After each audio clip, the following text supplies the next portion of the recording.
They say an ounce of prevention is worth a pound of cure, which is just a fun way of saying that it's good to be prepared. And having said that, as some of our most anticipated games of this year started to slip into 2025, we wanted to take a look at all of the other titles that are coming next year that have also piqued our interest. We tried to rank these games rather than just list them, and we did this with a combination of how good the game actually looks, the likelihood that it will be good, and our genre preferences. TLDR, these games will range from all different types of indies, from teams with a handful of devs to AAA level studios, and some studios that might even have publishing deals with bigger companies, which doesn't make them less independent. They were just fortunate enough to secure a publishing deal and alleviate some of the stress for their next release. Let's try not to get caught in the weeds of the definition of what an independent game studio is, and instead, let's just try and have some fun and get excited for some indies together. Coming in at number 25 is Mouse P.I. for Hire. Our initial assessment was that Mouse P.I. for Hire looked interesting, but it also looked like a shallow attempt to capitalize on popular trends,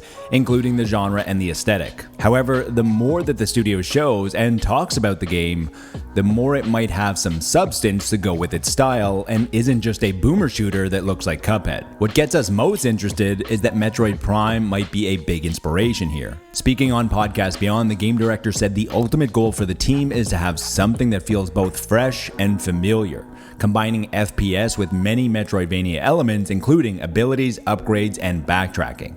Coming in at number 24 is The Midnight Walk. Moonhood is the new studio that was founded by the creators behind Lost in Random, which has a clay aesthetic, but was all created digitally. With their debut game, The Midnight Walk, Moonhood took this a step farther. Every asset was first created and modeled using real clay and then scanned as a 3D asset into their game engine. This hands-on approach is obviously a lot more work, but it immediately looks very unique. There is no replacing the real thing. According to the co-founder of the studio, this hands-on approach has organically created a grittier and more poetic feeling. When you combine the art direction and the literal hands-on approach with the tonally dark atmosphere that the game is going for, which looks like a playable version of Tim Burton's A Nightmare Before Christmas, Midnight Walk is one we can't wait to try. Coming in at number 23 is Drop Duchy.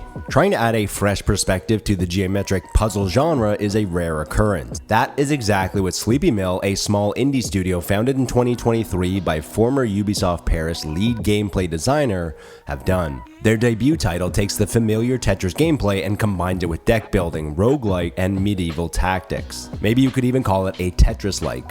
Instead of trying to clear lines with different colors and different shapes, you are trying to build your kingdom, featuring tiles with lakes, rivers, glades, villages, guilds, and more. Each time you play will feel very different due to the procedural nature of the game and its combination of 3 different factions to play as. Line up the tiles right and you should be able to successfully defend your kingdom against enemy troops. At the very least, Drop Duchy looks extremely unique with its blending of genres and minimalist art style. FYI, the word duchy means the territory of a duke or a duchess. Coming in at 22 is Grit and Valor 1949. Grit and Valor 1949 is a real-time tactics roguelike that we got to preview earlier this year, and it was loads of fun. It felt like Into the Breach, Command & Conquer, a dash of tower defense, and then it was all blended up with an alternate World War II dieselpunk timeline. The missions are fast, frenetic, and each one provides you with a different set of challenges as you try to fight back against the Axis in your giant mechs. Each level, you will gain experience which you can use to upgrade your mechs and pilots on future missions.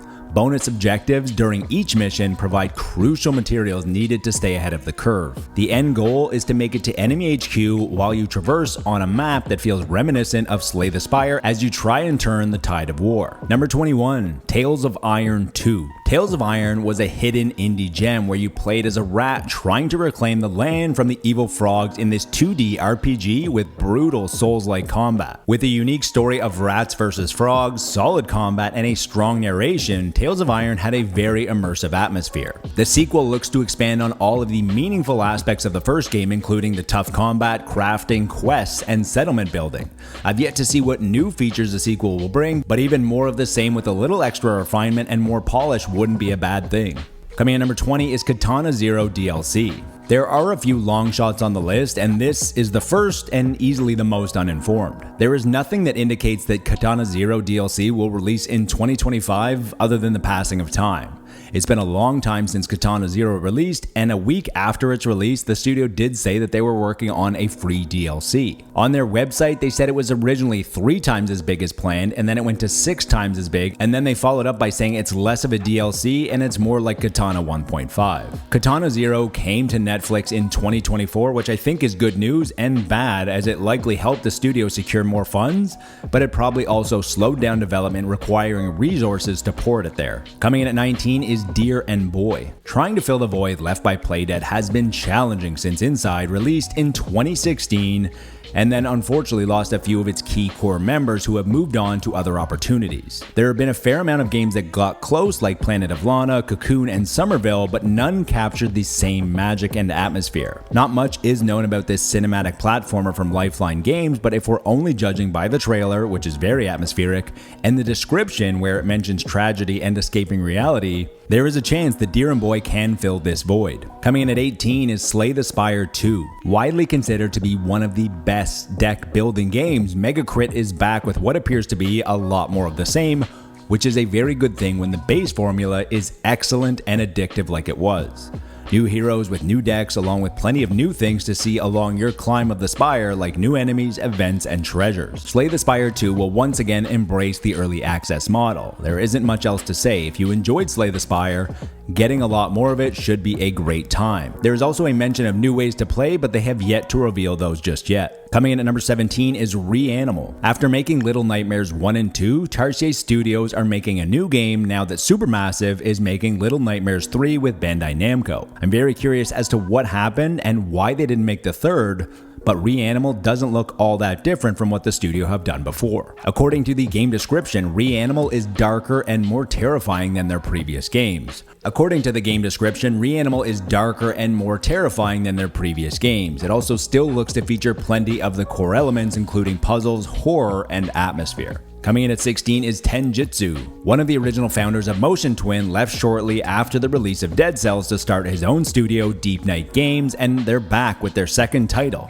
Yes, their second title. Their first was Nuclear Blaze, a short and very fun firefighting romp with a very strong Dead Cells feel. Tenjutsu is an action roguelike where you play as a former member of the Yakuza hell-bent on revenge.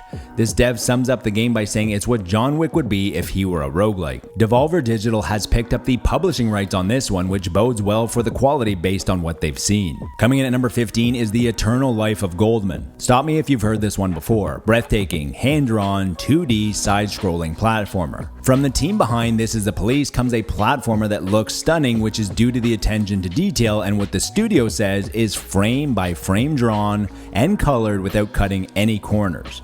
The adventure takes place on a beautiful archipelago full of vibrant colors. Dripping with inspiration from the classic 16-bit platformers, you are on a mission to destroy an ancient deity, and you must do so by unlocking new powers on your cane that will help you explore the island to its fullest. The studio is also trying to avoid a lot of the pitfalls of the genre. It demands precision, but it's never grueling. It encourages exploration, but it doesn't have you backtracking, and it has a complex story, but it doesn't feign pretension.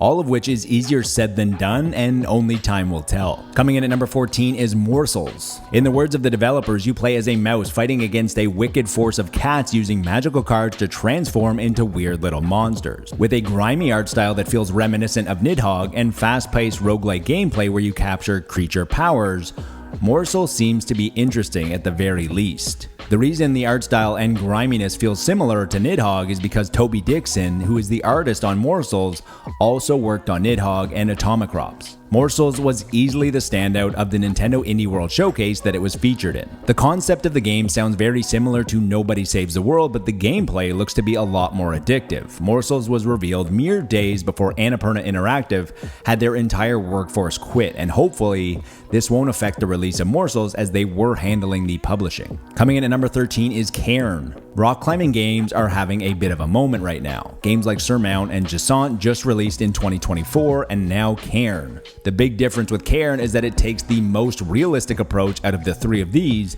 and looks to focus on the micro aspects of rock climbing, including stress, tension, anxiety, and the methodical nature of the sport. Cairn focuses on the small moments inside of rock climbing, from finding proper footholds, having the right posture, and maintaining your balance. This is where Cairn intrigues us, where those other rock rock climbers didn't. On your journey to make it to the top of a summit that's never been reached before, you need to take things slowly, but you also need to manage things like food, water, and medicine. Early reviews are very impressive, with PC Gamer calling Cairn the best thing that they played at Gamescom. Coming in at number 12 is Replaced. Replaced at one point was one of our most anticipated indie games, but over the years, our expectations have been tempered slightly.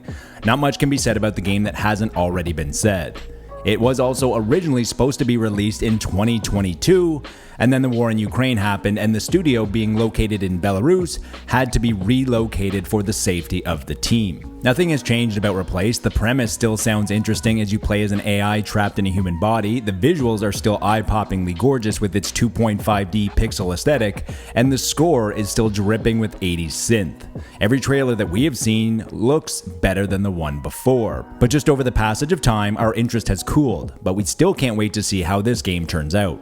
Coming in at number 11 is Sword of the Sea. The lineage and similarities between Journey and Sword of the Sea isn't hard to recognize. Many members of that game company left to form their own studio, Giant Squid, who since have gone on to make games like Abzu and The Pathless.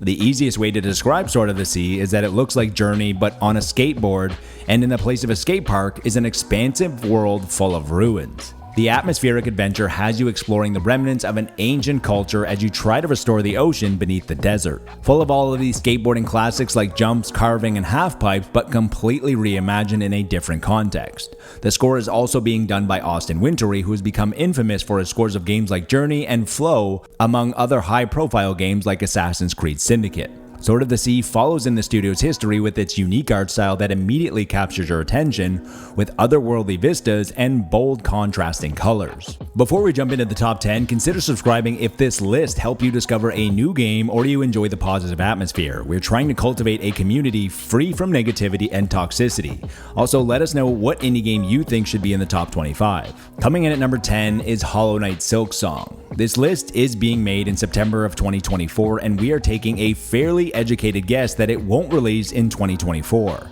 And best case scenario, we were wrong and it does release in 24, and then we get to play the game. And the worst case scenario is that it doesn't release and we are right by adding it to this list of our most anticipated games of 2025. If there was a definitive date, we would have Silksong much higher, but throwing it in at 10th feels like the right place for it with all of the uncertainty. There is no doubt that Team Cherry are still working on Silksong despite minimal communication, but clearly they are perfectionists and they have no reason to rush the release. The other option is that they're actually pretty smart marketers, as absence makes the heart grow fonder, and its popularity has only continued to grow every year. You can check Google Trends for proof of this. Coming in at number 9 is the Stone of Madness.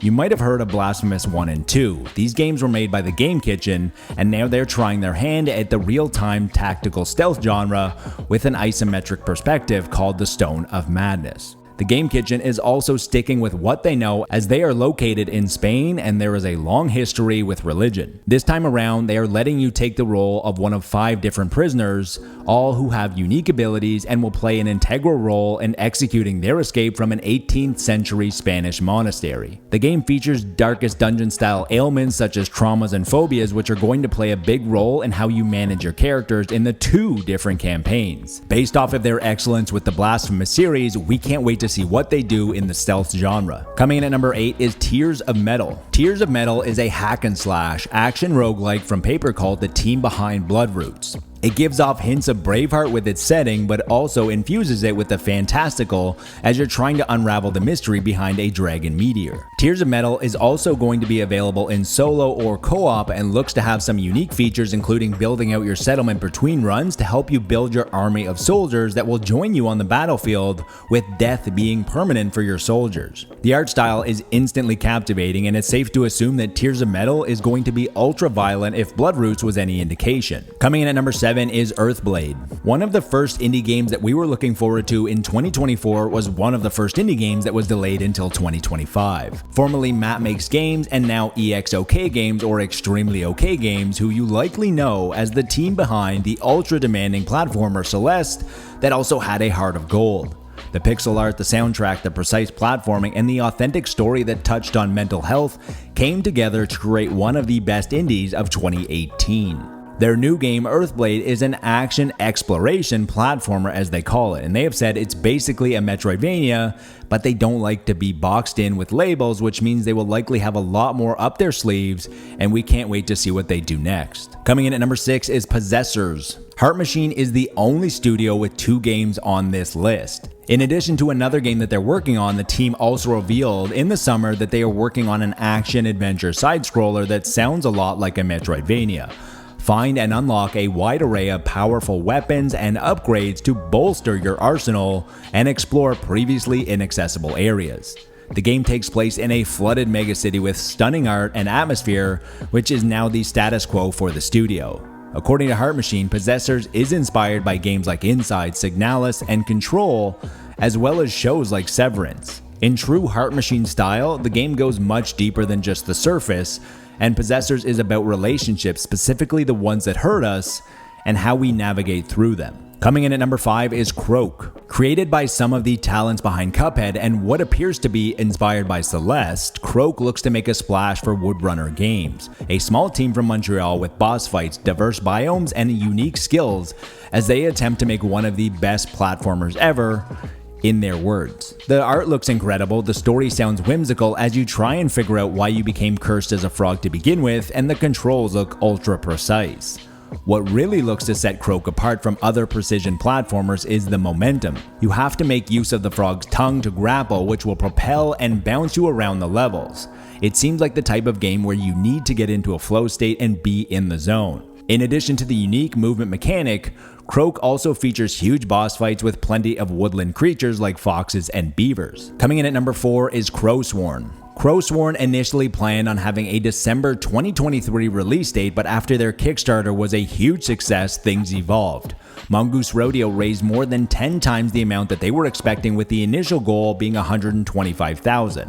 According to the studio, the level of quality isn't on the same scale anymore. This affects everything: animations, enemy design, level design, mechanics, size of world, etc.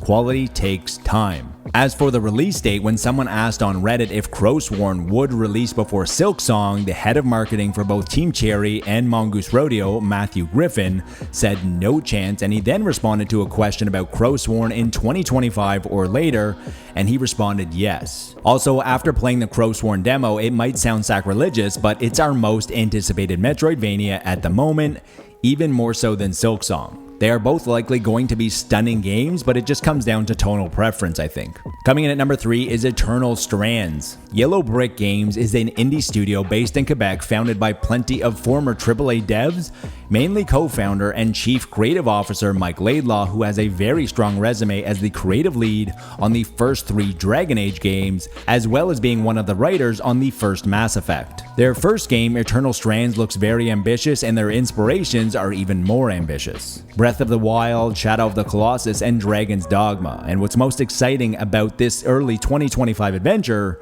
is that it might actually live up to some of these inspirations. Instead of solving puzzles by moving the environment with the Ultra Hand ability from Breath of the Wild, you are defeating colossal enemies with their take on high fantasy. Coming in at number 2 is Clair Obscur Expedition 33. Clair Obscur Expedition 33 is a JRPG with reactive turn-based tactics, European influence, and a bad name. One of the most intriguing aspects of the game for us is its unique premise, which shares similarities to Children of Men. Every year, the paintress paints a number and every person of that age disappears, and left in the wake is a world without old age. This year, the number 33 has been painted, and with only 1 year left to live, Expedition 33 sets out in hopes to be the first successful group to reach the paintress and put an end to her reign of death and unravel the mystery. Inspirations are broad, but they range from Persona, Tales, Final Fantasy, and they look to blend it with the action of DMC, Souls, and Nier. Clair Obscur Expedition 33 is the debut game from Sandfall Interactive, and it was easily one of the most captivating announcements from Summer Game Fest. Coming in at number 1 is Hyper Light Breaker. One of the games that we were looking forward to the most at the start of 2024 was Hyper Light Breaker. We love Hyper Light Drifter, and we'd probably rank it somewhere in our top 30 games of all time. Their follow-up, Solar Ash, was a very bold departure from their first game and was extremely ambitious. Hyper Light Breaker looked to be a perfect fusion of their first 2 games with a slight addition of roguelike elements. The worlds are a hybrid of procedural and handcrafted environments, and anyone that got their hands on this game during Summer Game Fest said it was amazing. However, the team at Heart Machine must have very high standards, as it was planned to release in Q3 2024, but the team said that they didn't want to ship a product, even in early access, that they weren't satisfied with. High standards combined with making sure development remains sustainable, and Hyperlight Breaker was shifted to very early 2025. Hopefully, they stick with the early release window, as January is usually very quiet and would be a great time to release, as people are extremely thirsty for anything new, and the team at Heart Machine deserves nothing but success. As a side note, there are some amazing no-clip docs on the studio that you should go watch. Since we already ranked the first list, we aren't going to rank this list 26 through 50 because after some discoveries and forgetfulness, a lot of these games would fit into the top 25. Instead, this time around, we're just going to be listing 25 more amazing indie titles. Nipping this in the bud, these games will range from all different types of indies, including teams with a handful of devs to AAA level studios, and some studios that might even have publishing deals with bigger companies, which doesn't make them any less independent. They were just fortunate enough to secure a publishing deal and alleviate some stress on their next release, so hats off to them. It's also possible that we still missed something and put in a small studio that might not be indie, but let's not get too caught in the weeds with the definition of what an independent game studio is. Instead, let's just try to have some fun and get excited for some mostly indies together. Blueprints is a first-person, puzzle-based roguelite where you play as an heir to a giant estate, and the only problem is that you need to find the elusive 46th room in a 45-room mansion. The problem is that you only have 4 days to accomplish this task, or you will forfeit your inheritance. Each day, you try to find the 46th room by beginning in the lobby of the mansion, and each door you go through can transform the blueprints of the next room into a handful of different preset rooms. You have a limited amount of steps that you can take throughout the day. You have a grid that limits your blueprint drawings. Some doors require keys, some rooms require gems, and some rooms require gold. If it sounds a little complex, as soon as you play it, things will click into place. In addition to the core mechanic, the mansion is littered with puzzles and mysteries for you to solve. At the end of the day, or when you run out of steps and find yourself at a dead end, you go to sleep, lose everything you have acquired, and the layout of the mansion goes back to a blank slate. What you retain is mostly your knowledge. The visuals won't be pushing your graphics card to the limit, but the art direction is stunning. On numerous occasions, I found myself just staring at the environment like the view of the mountains that greets you when you go out of the front door. Greenfield is a blend of Inside, Limbo, and Control. At least that's how 6 Foot Giraffe referred to their game and its inspiration. Now, as someone who is and has been desperately looking for something to fill that Playdead void, Greenfield looks like it might work. However, there have been other attempts at this formula like Somerville and Planet of Lana, both with different results, but nothing quite executes on the unease and the mystery of the Playdead world combined with the frictionless controls. Greenfield is a story-driven puzzle platformer where you explore a forgotten island facility which could be real or symbolic, and you also explore different biomes using lost technology in search of answers, and each biome will be unique and centered around a specific energy: fire, water, wind, photonic, and magnetic. As nice as the trailer looks from about a year ago, 6 Foot Giraffe is only one person, and that is a monumental task. The point-and-click genre hasn't had a renaissance yet like many older genres have. Boomer shooters, 3D platformers, and even Metroidvanias continue to thrive. Although the Drifter might look like another generic point-and-click with its retro pixel aesthetic, it becomes clear within seconds that this is something different. The voice acting is superb and immediately captures your attention. However, within minutes of playing the game, you hear a fellow trained drifter mumble something along the lines of "not this again," before being gruesomely riddled with bullet holes. As you narrowly escape, it sinks in that you are caught in the middle of something much bigger than just trespassing. As a homeless drifter who has returned home after 5 years for a funeral, you now have to come to grasp that you are somehow caught in a time loop. The controls are effortless on Steam Deck. There aren't obtuse puzzles, and when you combine the voice acting and the pulp thriller plot, the Drifter could be the reinvigoration that the point-and-click genre needs. From the creators of Ape Out and Getting Over It comes a very unique game about an adult burnout who is transported to another world and needs to learn to walk again or to take his first baby steps. Crossing the difficult terrain in the trailer looks reminiscent of Death Stranding, but with a much less serious tone. The trailer also displays how hilarious this game is going to be thanks to the emergent gameplay, but also there appears to be some very dry and witty writing. Baby Steps is definitely going to take the walking simulator conversation to another level. There hasn't been any shortage of boomer shooters, but most of them are trying to be the same mindless shooter. Core Decay, in the words of the developer, is a love letter to immersive sims of the late 90s and early 2000s like Deus Ex and System Shock. The studio also lists games like Descent and Unreal as inspiration. Core Decay takes place in the Great Depression of 2089 and the Earth is about to become uninhabitable, but humanity isn't aware how dire the circumstances are. Your objective is to uncover the truth and save what's left of civilization in a mission that will take you across the globe to 5 continents from Seattle all the way to Siberia.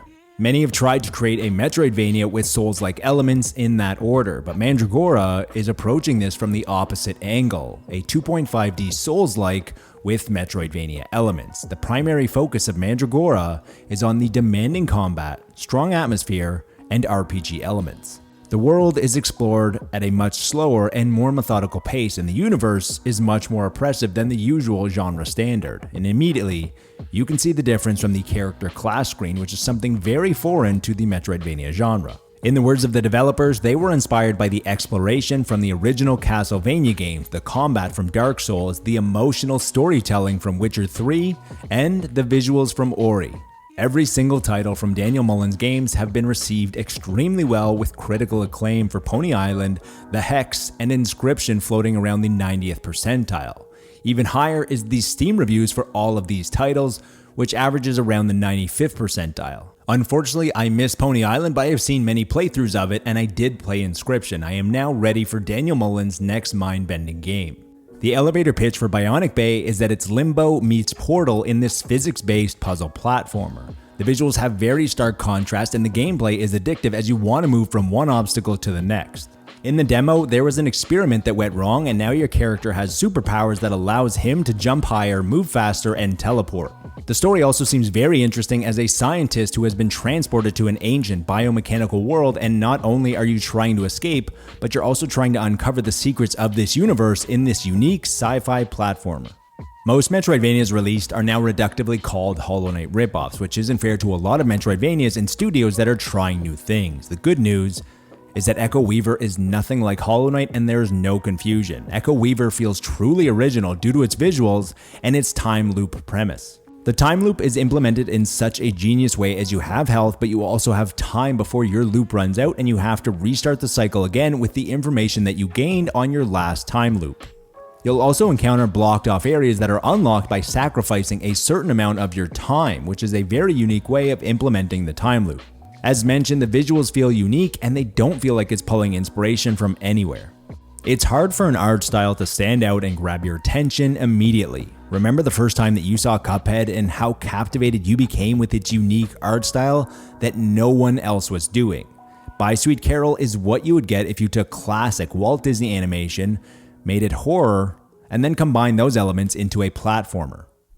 The game itself currently looks a little stiff, but the art style and the supernatural horror game with a narrative focus could be doing the heavy lifting here and could take a lot of the focus off of the controls. Sleight of Hand is a third-person stealth action deck builder. It's no secret that deck builders are having a moment, but as with anything, there is always room for one more if something is done right or innovates. Sleight of Hand is inspired by noir and tactical espionage action about a witch who must infiltrate her old coven using a cursed deck of cards. Sleight of Hand is set in the hard-boiled, rain-soaked city of Taboo, a world that is separated by those with magical powers and those without. Previous to founding Riff Raff Games in 2019 in New Zealand, Joshua Boggs also led Framed and Frame 2, award-winning puzzle games also with a noir aesthetic and very positive reviews. It's clear that the studio has a very deep love for noir adventures. Riff Raff Games is currently about a dozen people, but they are definitely garnering more attention thanks to being featured on the Xbox Partner Showcase. After a less than great reception of 2023's The Lamplighters League and disappointing sales, Paradox Interactive announced that there would be layoffs at Harebrained Schemes, which they had just acquired a few years back in 2018 for $7.5 million. In 2024, Harebrained and Paradox came to an agreement that they could regain their independence, but their IP in the form of their back catalog would remain at Paradox. Their first game since they have regained independence is Graft, an isometric survival horror cyberpunk RPG.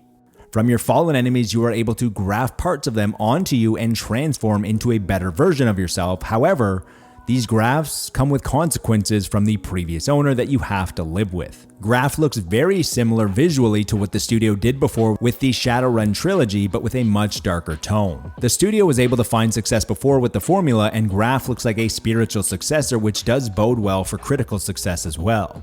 Some games on this list might not make 2025, but some games on this list don't even have a real title yet. Project C is the collaboration between Half Mermaid Games and the newly minted Blumhouse Games. Half Mermaid Games is the studio founded by Sam Barlow, who is behind games like Her Story, Telling Lies, and the most recent critical smash, Immortality. There isn't much to go by except the current Steam tags that list FMV, horror, dark, and sci-fi. There is also a lot of redacted text in the description, but it does say for the first time ever in a video game. Sam Barlow's first 3 games are more dramatic, and the change to horror sci-fi in FMV sounds like an absolute blast. Trying to piece together what little bits of story there are, there appears to be someone who can see events or timelines in a kaleidoscopic nature, which fits right in with the mechanics of his previous games. Although Quara might be published by Don't Nod, it is being developed by Studio Tolima, a handful of people from Belgium. Their main goal is to tell emotional stories through minimalistic approach, and Quara seems to be doing just that as you befriend a puppy and help guide it out of the forest to safety. With its minimalist art style, Quara uses the art direction and scope to convey all of the emotion while you explore the forest, figuring out puzzles and stealth sections to progress. The adventure sees you traverse through shaded groves, slide down snowy hills, withstand blizzards, and find your way through dark caverns. Watching the trailer, it is clear that Quara is going to be a very emotionally heavy game. Demonspore is a top-down, twin-stick shooter with roguelike elements that is inspired by 80s action horror. You play as a scientist who is trying to cure world hunger by creating a faster-growing livestock, which sounds awfully similar to some of the advancements that are trying to be made today. Demonspore is developed by Dinoboss, who is a solo developer who has a deep love for action and horror flicks. In addition to John Carpenter's The Thing being the main source of inspiration, Dinoboss also lists other 80s sci-fi action horror titles like Predator and Alien. The elevator pitch is quite simple: get to the elevator, and as you can gather from the title, a Demonspore has broken out of the lab and you need to escape.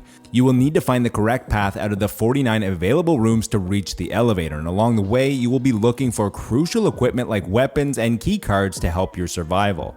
Demonspore has had a few demo flights, and the feedback that has been given is that a lot of people felt like it reminded them of a board game in a good way. People also enjoyed that the game was more than just shooting, as it involves puzzles to solve, paths to choose, and stealth mechanics. Nothing quite hits the same turn-based tactics sweet spot quite like XCOM with its blend of strategy and sci-fi. Menace looks to fill that void, and PC Games N said if you're craving XCOM 3, Menace might be what you're looking for. Now, with features like permadeath, alien races, and character backstories, it's easy to connect the two.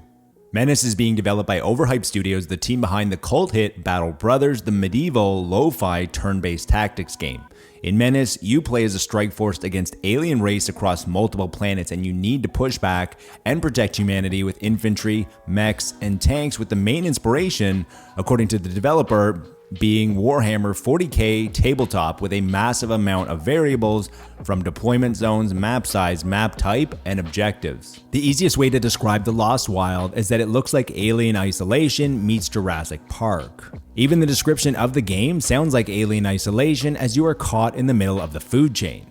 Keep your head down, evade, and if all else fails, try to intimidate using non-lethal weaponry, resulting in an intense game of cat and mouse. The Lost Wild is not to be confused with Jurassic Park Survival that was announced afterwards from Saber Interactive.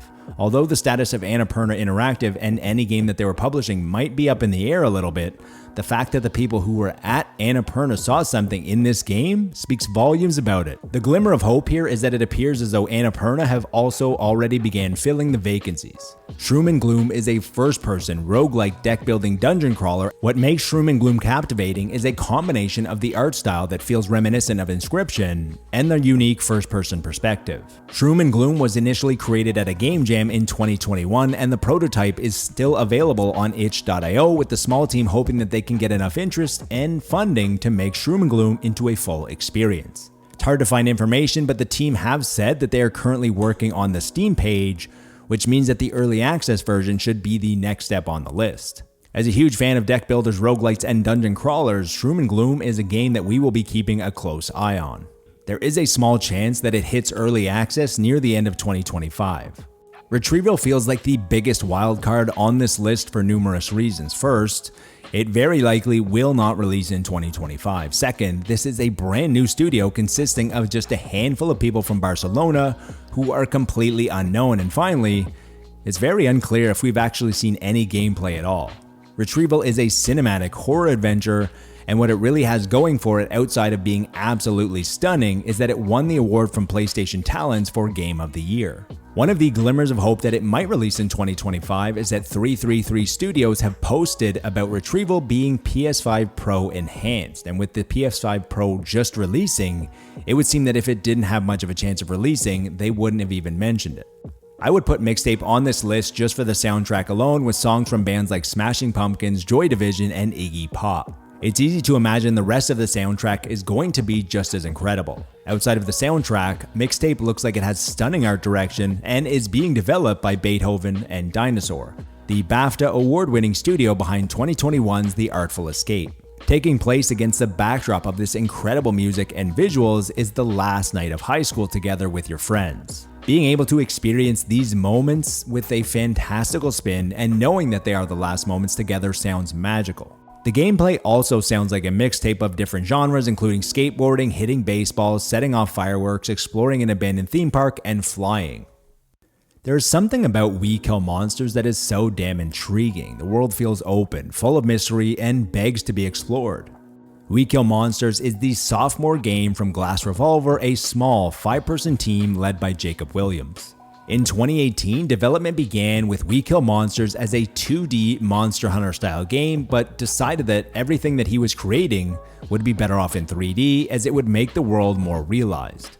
Despite all of his close friends and family telling him to stick with development, Jacob transitioned the project into 3D and is now creating it using Unreal Engine 5. Jacob also didn't give himself any possibility to go back on his decision, because after deciding to create We Kill Monsters in 3D, he completely deleted everything that he'd already developed so he wouldn't be tempted to take the easier path. This commitment to a vision is extremely refreshing and is one of the reasons that we are excited for We Kill Monsters, in addition to what footage was shown in June 2023 at the Annapurna Interactive Showcase. We Kill Monsters will be fully available in solo or co-op. As for the gameplay, it looks like it'll be reminiscent of many games including Shadow of the Colossus, Ico, Monster Hunter, Elden Ring, and even Death Stranding, but it still somehow looks completely unique.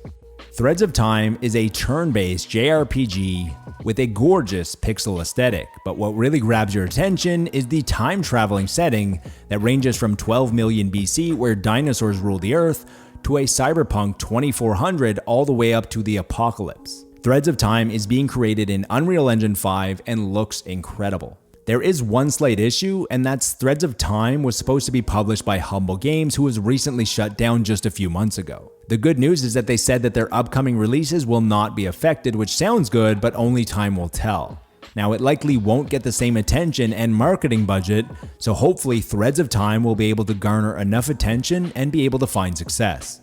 Hella is a 1-to-4 player co-op game about exploration and adventure in a beautiful Scandinavian environment where you play as a mischievous mouse. The game is being developed by Wind Up Games, and when I first saw the reveal a few months back, it looked fun, but it wasn't until I realized who the team behind it was that my interest spiked. Wind Up Games only began in 2022, and prior to this, it was the same people who developed the Unravel series. It's hard to find information as to what happened with Coldwood Interactive, but it likely had to do with their previous games, which were published at EA. Once you learn about the team, it's hard not to see the evolution of Unravel when you see Hella. There is the art style in which you can clearly see Unravel, but now in a fully 3D perspective. You have a grappling hook that comes out of your magical backpack similar to the yarn in Unravel, and now there will be up to 4-player co-op, which is up from 2 players in Unravel. Hella is clearly an evolution of what the studio is good at, and with both games having reviews around 80, there is good hope that the studio will continue to evolve not only in the concept, but mechanics, gameplay, and refinement as well.